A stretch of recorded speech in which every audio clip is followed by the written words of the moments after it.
Oscillateur harmonique, l'énergie, c'est H bar oméga C facteur de n plus 1,5. Et oméga C, c'est EB sur M. Vous avez jamais vu ça?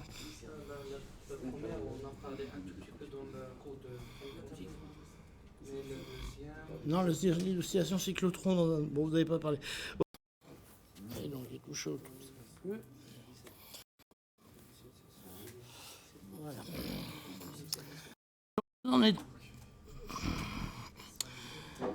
Donc nous avons écrit que mdv sur dt est égal à moins m sur tau v de t plus QE plus v vectoriel b. Et ça c'est vous, c'est pas moi. Et donc on va écrire qu'en régime stationnaire, la première chose c'est que vous avez dv sur dt qui est égal à 0. Ça, c'est ce qu'on avait fait la première fois. Okay, et donc, ça nous laisse simplement un truc qui est que vous avez mv sur tau est égal à q e t plus v vectoriel b. Alors là, en général, face à ce genre de calcul, moi, je redeviens très pédestre sous peine de me planter. Donc j'écris que V il a pour composante Vx, Vy et puis 0 sur Vz, il est le truc qui ne sort pas de l'échantillon. E, il a pour composante Ex, Ey. Alors Ez en fait est nul aussi. On va le garder, on le mettra à 0 à la fin. Enfin, non, on peut le mettre à 0, lui, c'est vrai que c'est pas très important. Vous avez B qui est égal à 0, 0b. Et vous avez v vectoriel b. Donc là, je ne vais pas vous faire la leçon, mais enfin, je pense que vous savez tous faire un produit vectoriel. Mais je le redis pour ceux qui ne savent pas, vous apprenez vos petites formules. Et voilà. Donc là, on a tout ce qu'il nous faut. Maintenant, il suffit de reporter là-haut. Et donc, ça nous fait m vx sur tau est égal à qex plus QVY B, et vous avez ici M VY sur tau est égal à QEY plus, moins, pardon, alors là il faut faire super gaffe au signe, moins QVXB. Alors moi en général les signes je fais pas gaffe, mais là il faut faire attention.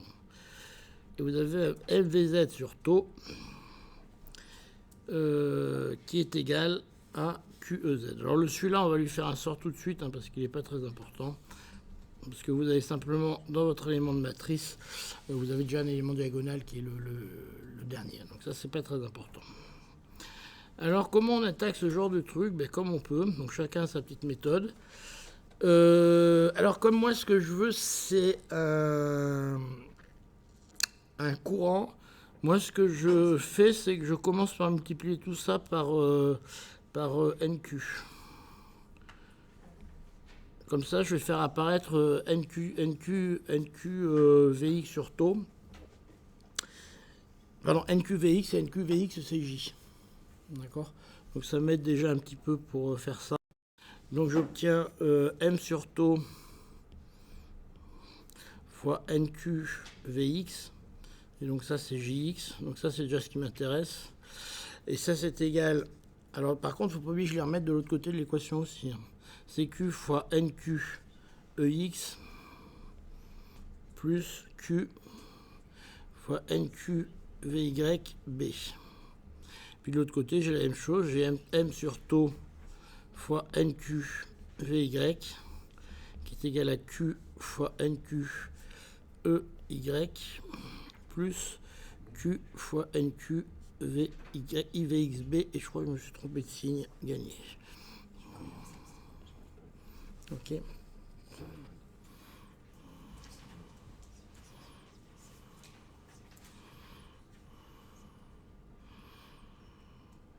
Alors si je fais ça, ce qui est intéressant maintenant, c'est de passer ici, ce truc-là, vous voyez.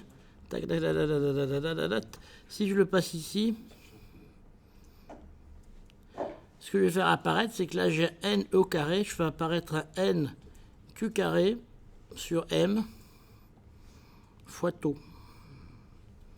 D'accord? Et n q carré sur m, c'est simplement sigma 0. Ok. Et ici, il me reste simplement jx.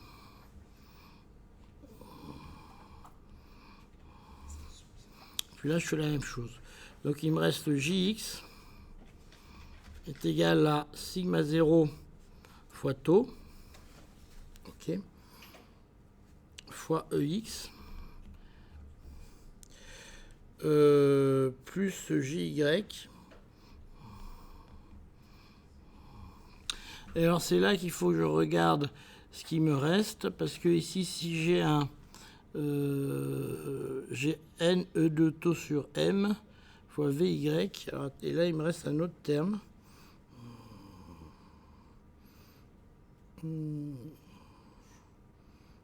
Ouais, si je transforme ça maintenant, si je prends ça et que je l'amène ici, d'accord, je vais faire apparaître un terme qui va être jy.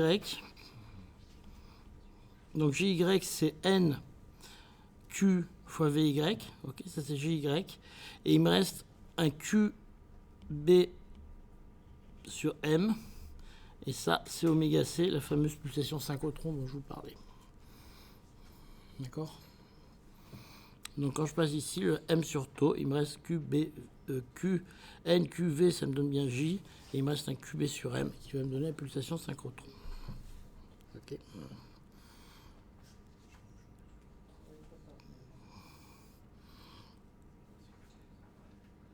Y fois oméga c.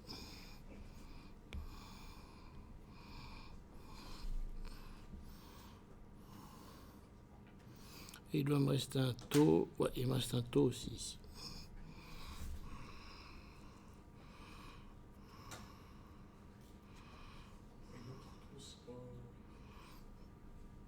Le premier taux, c'est pas inclus dans sigma 0? Le premier taux, vous dites, c'est... C'est pas inclus dans sigma 0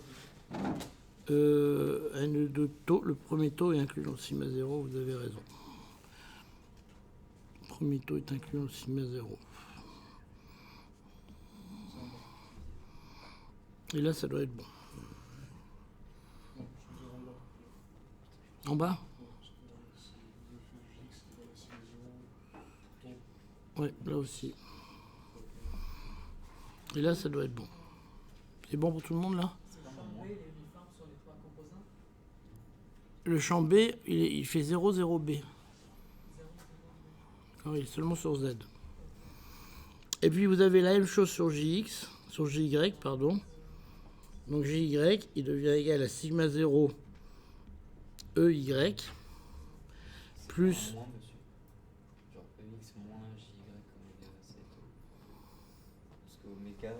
moins QB sur M. Ils le définissent avec moins, eux? Ouais. D'accord, eux, ils définissent avec moins. Donc, du coup, ça devient ici... ici, ça devient un moins, c'est ça que vous me dites?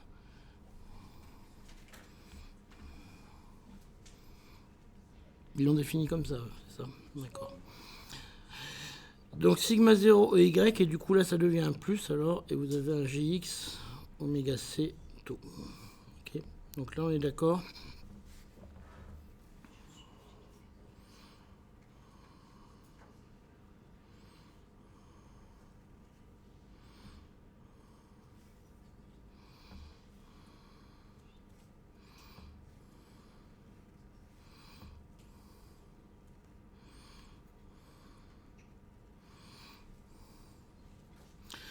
Bon, ben là, il faut faire un peu le bourrin. Là, on va simplement prendre ça. Et on va le remettre là-dedans. D'accord? On va remplacer JY par ça là-dedans. Et c'est là qu'on espère qu'on ne s'est pas planté. En général, on s'est planté, je vous rassure. Donc, vous obtenez que JX...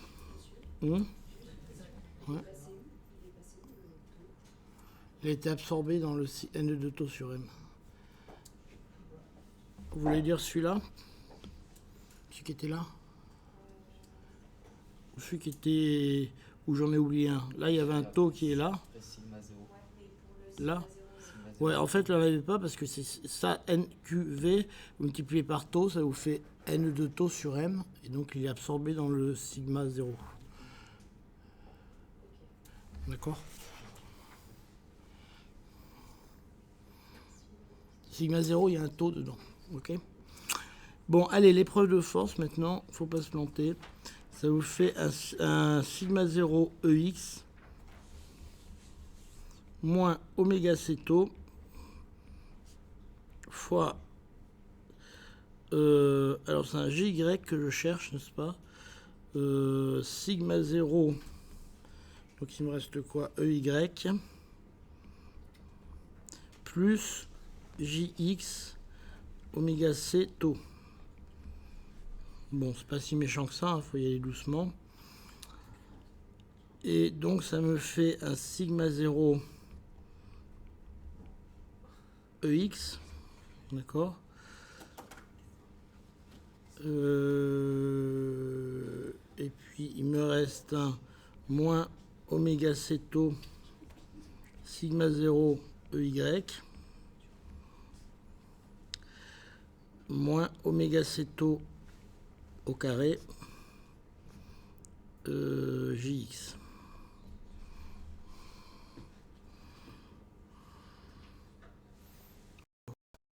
Ça y est, il en a marre, lui. Et bien, je crois qu'on a bon. Celle-là? Alors, je prends ça et je remplace ici par le JY, là. Et je fais ça, et là, je fais attention, et je crois qu'on a bon. Et alors là, je crois... Alors, je vais faire maintenant, c'est que j'ai un X là, j'ai un JX là, et je vais les grouper, et j'obtiens JX... Merde, qu'est-ce que j'ai fait là? J'obtiens que JX, facteur de 1 plus oméga C taux au carré, est égal à... Est égal, il me reste quoi là? Il me reste un... Il me reste quoi comme terme là?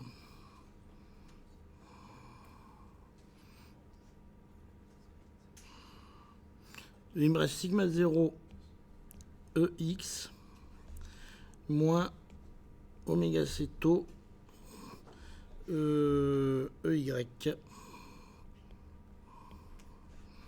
Et c'est ce qu'on vous demandait.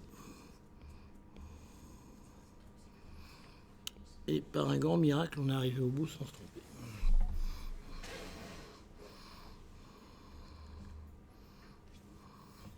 Voilà.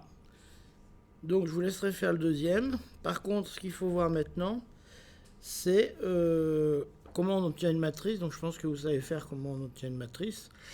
Donc pour obtenir une matrice, il faut regarder les EX, EY, EZ. D'accord. Donc pour obtenir une matrice, vous écrivez simplement qui est apparu là. Ah oui, le C, je le mets aussi, j'ai un C partout, je crois, non? Non, j'ai partout oméga C, non? Ouais. Ben non, non. Pourquoi il manquerait un Q? Non, non, depuis le début, il n'y a pas de Q. Non, non, je crois que c'est tout bon, là. Et le deuxième terme, donc ce terme-là, il vous relie à EX, ce terme-là, il vous relie à EY, d'accord? Alors, il ne faut pas oublier le préfacteur qu'il y a là. Donc, parce que si vous faites tous les calculs, vous apercevrez que ce terme-là, il apparaît dans tous les coefficients, d'accord? Donc, vous pouvez le mettre en facteur parce qu'il apparaît partout. Et puis, il vous reste ici un 1 pour le terme en EX, qui couple le terme EY et JX, donc le terme EY. Mais c'est vraiment pas compliqué. Donc ce TD, ce que je voudrais que vous reteniez, c'est d'abord que vous avez un effet Hall qui est proportionnel au champ et à la densité de porteurs, qui dépend du signe des porteurs et du signe du champ, qui est un truc qui est pratique pour avoir justement la densité de porteurs et le signe du champ, qui va apparaître dans les métaux à 2 dimensions. D'accord. En champ faible, on obtient le féol classique. En champ fort, on va obtenir de l'effet Hall quantique, donc qui est beaucoup plus riche en phénomènes, que vous verrez plus tard. et qui est encore étudié actuellement pour ses propriétés de système en interaction forte. Parce que ça, c'est quelque chose en physique qu'on ne sait pas bien faire, les systèmes en interaction forte. Et par contre, vous avez un truc un petit peu calculatoire, c'est ce qu'on vous avait fait faire. C'est pas le plus important, je dirais. Faut le savoir le faire parce que c'est ce qu'on vous demande. C'est pas le plus important. D'accord. Alors, l'intérêt de l'effet Hall, c'est que c'est un système qui est entre guillemets propre. C'est-à-dire ceux qui s'intéressent un peu à la physique du solide. En physique du solide, il y a deux choses qu'on ne sait pas bien faire. C'est traiter les interactions fortes et traiter le désordre fort. Le reste, on sait faire à peu près. L'effet Hall quantique, c'est un système qui veut décrire un problème en interaction forte ou en basse dimensionnalité et qui est propre. C'est-à-dire qu'on a des résultats à peu près clairs dessus. C'est assez unique. D'accord. Les autres systèmes, on a des résultats qui ne sont pas clairs du tout sur, je sais pas, les lois de puissance, les charges, la fractionnalisation des charges, etc. Dans l'effet Hall, on a des résultats clairs, donc c'est un système qui est quand même relativement étudié pour ces propriétés-là. Mais c'est toujours un système d'actualité. Donc en gros, ceux qui veulent faire de la physique du solide, je dirais qu'il y a deux limites.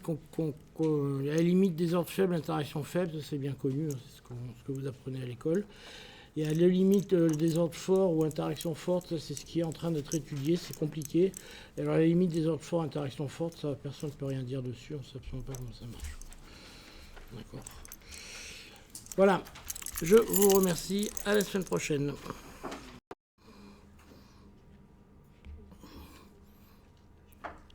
Vous avez un problème? Dites-moi ce qui ne va pas.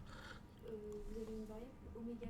Et donc, si je trace ici un truc, c'est-à-dire si je trace ici un premier vecteur qui va être Jx, Jy, Jz, et que j'ai là ma matrice, donc je vais laisser parce que là j'ai un préfacteur. Là j'ai Ex, Ey, Ez, donc je pense que vous savez tous faire, mais je vous rappelle quand même comment ça se fait.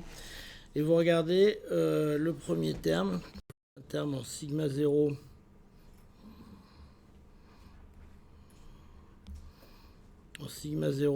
sur 1 plus oméga c tau au carré. Alors ça, je le mets en facteur en Jx et en Ex, donc c'est ce terme-là. Donc il me reste ici un terme qui vaut 1. D'accord. Je termine ensuite le terme qui Jx, il apparaît dans cet endroit de la matrice. Donc ça me fait moins oméga c tau. Et ici, ça me fait 0, etc. etc. Donc il faut vraiment que vous sachiez par cœur remplir une matrice. D'accord. Si vous avez le moindre doute sur comment vous remplissez une matrice, vous venez me voir et je vous explique comment on remplit une matrice. D'accord. Alors ceci dit, ça on aurait pu le faire, je veux dire, vous prenez votre calculatrice, elle vous la verse tout de suite à la matrice. Si vous prenez le logiciel, là, vous avez, je ne sais pas si vous le connaissez, comment il s'appelle du... Alors, vous avez un champ magnétique, d'accord. Les charges plus vont aller d'un côté, les charges moins vont aller de l'autre. D'accord. Donc vous séparez les charges plus et les charges moins. Donc si vous avez une charge moins, par exemple, elle n'a pas le choix d'aller d'un côté ou de l'autre. Donc pour elle, la droite devient différente de la gauche. D'accord. Donc vous n'êtes plus vraiment dans un espace à deux dimensions. L'espace à deux dimensions, elle peut aller n'importe où. D'accord. Là, pour elle, les dimensions, vous en perdez une. C'est-à-dire qu'elle devient à une dimension. D'accord. Alors ça, vous verrez plus tard, si ça vous intéresse, c'est ce qu'on appelle des états de bord qui sont vraiment unidimensionnels, en fait. Vous pourrez faire des états unidimensionnels comme ça, ce qui est assez rare dans la nature. Le champ magnétique vous aide à faire ça. Alors, qu'est-ce que vous demandez après? Alors, maintenant, il vous demande de définir la constante de Hall. Alors la constante de Hall, elle est définie comme ça, vous allez voir pourquoi, parce que c'est le plus pratique, on aurait pu la définir autrement, mais bon, c'est comme ça que c'est le plus pratique, et que c'est le plus utilisé. Donc allez-y pour définir cette constante de Hall. Alors,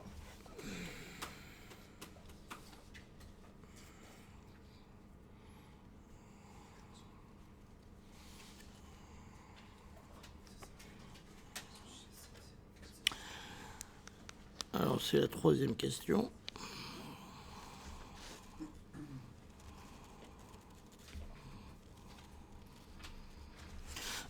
Donc on va réécrire en fait tous ces trucs-là. D'accord. C'est en gros tout ce qu'on va faire.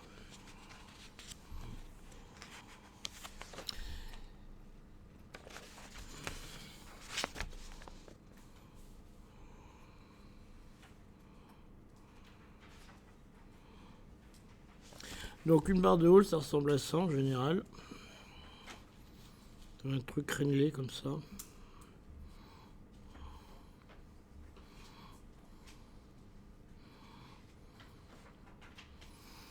Vous prenez le courant comme ça.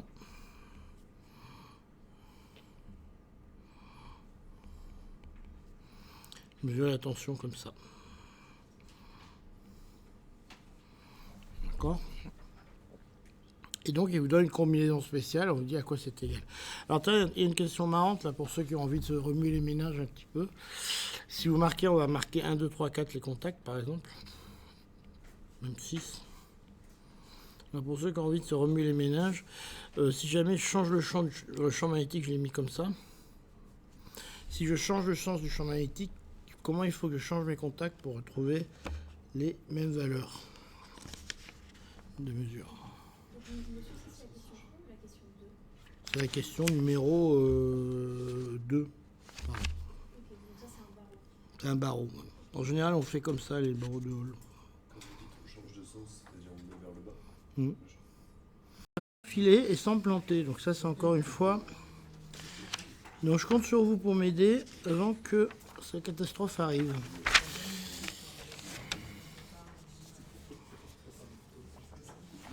Ouais, parce que la catastrophe arrive vite, donc faut vite reprendre le truc quand ça merde.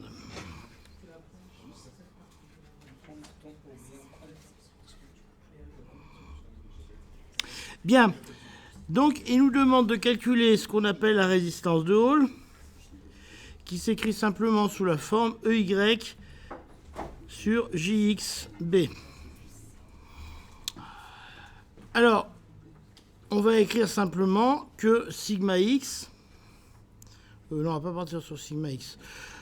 Disons que ce que vous voyez ici, c'est que JX pourrait nous permettre d'éliminer le EY. Simplement, le problème, c'est que dans le JX, il y a aussi les termes en EX. Donc ça, c'est un peu gênant. Sauf qu'on a aussi une équation qui relie EX et EY. Mais celle-là, elle dépend aussi de JY.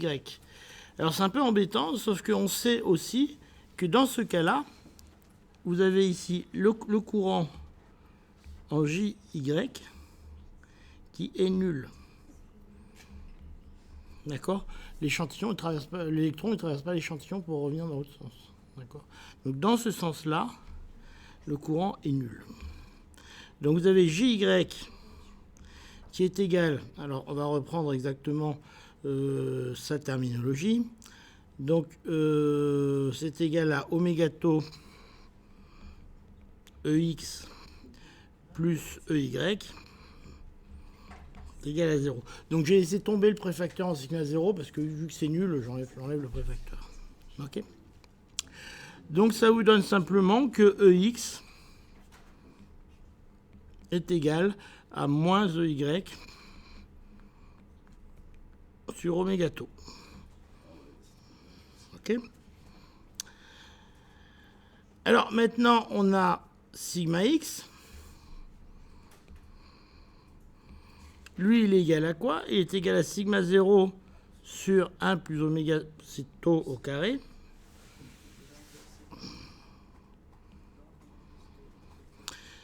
Et puis j'ai quoi qui traîne dedans? J'ai un moins EY sur oméga tau. Moins oméga tau EY. Voilà, c'est tout ce que j'ai.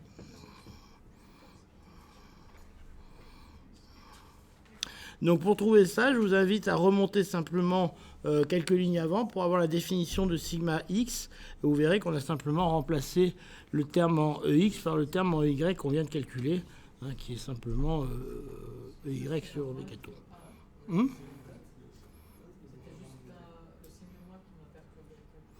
Le signe moins, moi je crois qu'il y est. H. Le terme de... La constante de Hall, elle est ce qu'elle veut, c'est pas un problème. Elle dépend du signe de B, du signe de Q, donc elle a à peu près ce qu'elle veut. Bon, alors si on fait la somme de tout ça, vous obtenez simplement que sigma x est égal à sigma 0 sur 1 plus oméga tau au carré. Et vous obtenez moins 1 plus oméga tau carré sur oméga tau. Excusez-moi. C'est ça. Il me manque quelque chose. Alors, attendez, je vais refaire le calcul là. EY au carré. Alors il faut que je regarde exactement comment ça se calcule. Ça bougeait pas. Donc le moins vient devant déjà.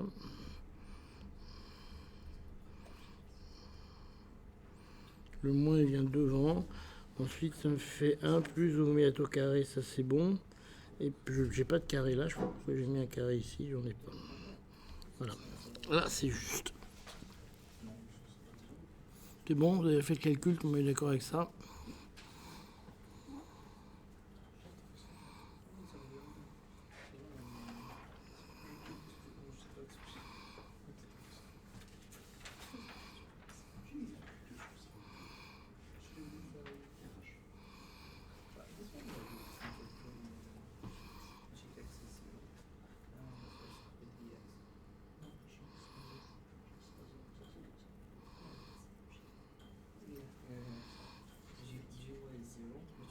Alors maintenant, il suffit de finir un peu ce calcul, hein, c'est pas bien compliqué. C'est les termes qui viennent de là. Ok. Vous faites sigma x sur y égale sigma tau, qui fait marquer que vous avez ce terme-là et ce terme-là qui se simplifient. On n'a pas encore arrivé à RH. Mais pour passer de là à cette ligne-là, il faut voir que ces deux termes se simplifient, hein, sinon vous n'allez pas suivre. Donc ce terme-là et ce terme-là se simplifient. C'est pour ça que c'est bête, hein. Vous remplacez ici, là vous arrivez là, tagazoum, tagazoum. Là ça se simplifie, le terme en haut et en bas.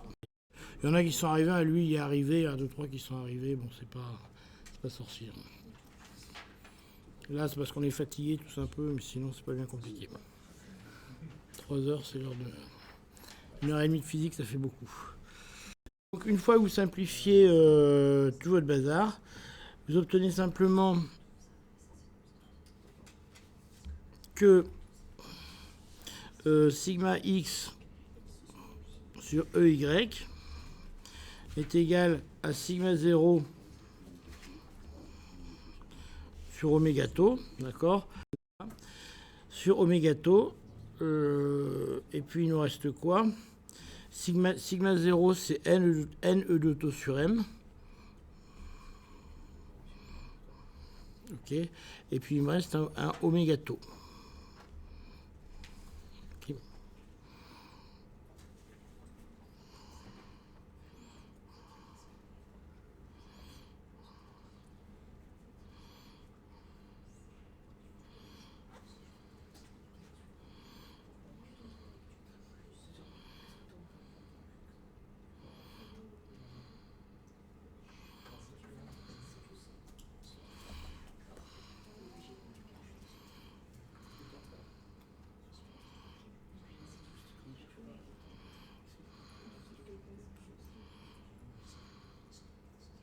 Alors pour passer de là à là, il y a quand même un truc, c'est simplement sigma 0 sur oméga t.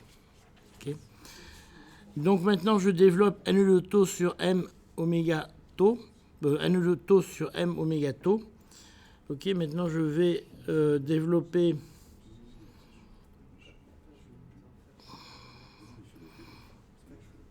un terme qui me faut NE de tau sur M. Et puis il me reste un 1 sur oméga tau. Et oméga, on sait que c'est EB sur M. Ok, donc ça me fait NE de tau sur M fois 1 sur EB sur M fois tau.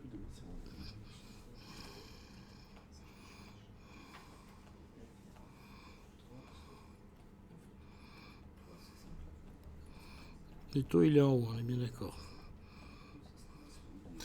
Donc si vous regardez tout ce qui simplifie,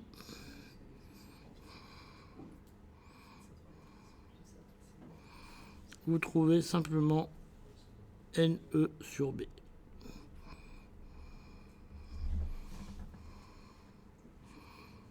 Donc ça vous donne simplement que RH est égal à 1 sur NE.